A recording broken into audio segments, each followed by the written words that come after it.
Ini dalam kondisi daya belum angin, masih penuh lumpur.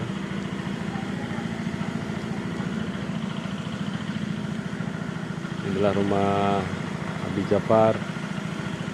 Beliau pada saat musibah mengungsi ke lantai 2. Semoga para ulama kita semua dilindungi oleh Allah dan dijauhkan dari segala mara bahaya, ya Allah.